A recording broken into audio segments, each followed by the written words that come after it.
আজ সোমবার পূর্ব মেদিনীপুরের কোলাঘাট ব্লকের সিদ্ধা এলাকায় ভোট প্রচারে বেরোলেন তমলুক লোকসভার বিজেপি প্রার্থী অভিজিৎ গঙ্গোপাধ্যায়। এদিন প্রথমে সিদ্ধার বিজেপি পার্টি অফিস থেকে হুটখোলা জিপে প্রচার শুরু করেন। এদিন সিদ্ধা 2 নম্বর গ্রাম পঞ্চায়েতের গোপালনগর স্কুল পর্যন্ত র্যালি চলে। পরে গোপালনগরে পথসভা করেন বিজেপি প্রার্থী অভিজিৎ গঙ্গোপাধ্যায়। যে আমি পক্ষপাতিত্ব করছিলাম, তো তাকে একটা প্রশ্ন আশা করি মানুষ করবেন, আপনারাও হয়তো করবেন সুযোগ পেলে, যে যদি আমি পক্ষপাতিত্বই করে থাকি তাহলে তিনি যে এত কোটি কোটি টাকা খরচ করে আমার প্রতিটা আদেশের বিরুদ্ধে ডিভিশন বেঞ্চে গেছেন, তারপর ডিভিশন বেঞ্চে হেরেছেন, তারপর সুপ্রিম কোর্টে গেছেন, সুপ্রিম কোর্টেও হেরেছেন, ফিরে এসছে মামলা আবার এখানে, সেখানে একটা লাইনেও কেন লেখা নেই যে আমি পক্ষপাতিত্ব করছি, রাজনীতি করছি। এই একটা লাইন লিখতে তার কোথায় বাধা ছিল?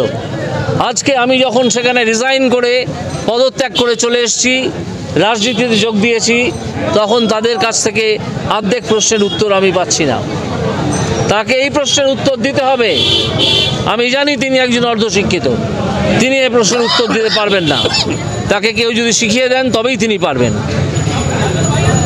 তবুও তাকে জিজ্ঞেস করবেন যে আপনি যে অ্যাপিলগুলো করলেন, হাইকোর্টে করলেন, ডিভিশন বেঞ্চে অভিজিৎ বাবুর অর্ডারের এগেনস্টে, সুপ্রিম কোর্টে করলেন, সেখানে একটা অ্যাপিলেও এই কথাটা কেন লেখা নেই অভিজিৎ বাবু রাজনৈতিক পক্ষপাতদুষ্ট বিচার করছেন?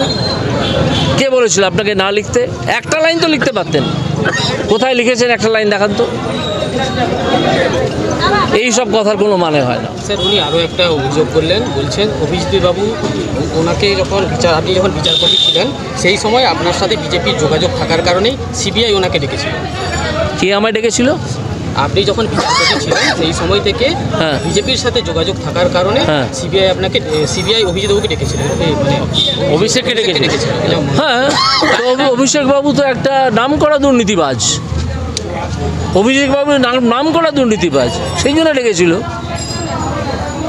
আমার কাছে মামলা হয়েছিল, সেখানে তিনি লোককে বোকা বানাচ্ছিলেন, তো আমি নামটা জুড়ে দিয়ে বলেছিলাম এই যে লোকটি বোকা বানাচ্ছে তাকেও জিজ্ঞেস করতে হবে। তখন সেই অভিষেক বাবু জুড়ে যান ওই মামলার সঙ্গে। অভিষেক বাবু আর কুন্তল বলে একটি লোক, দুজনে, তার বিরুদ্ধে তিনি সুপ্রিম কোর্ট গিয়েছিলেন। সুপ্রিম কোর্ট কী করেছে? আমার অর্ডারটাই তো রেখেছে। সেই মামলাতেই তো অভিষেক ব্যানার্জির বিরুদ্ধে জাস্টিস অমৃতা সিনহা অর্ডার দিয়েছেন।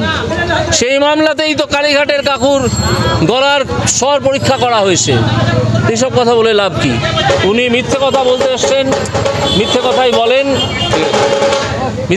বলেন এবং একটি অর্ধশিক্ষিত মানুষ, তার উত্তরে এইটুকুই বলা যথেষ্ট।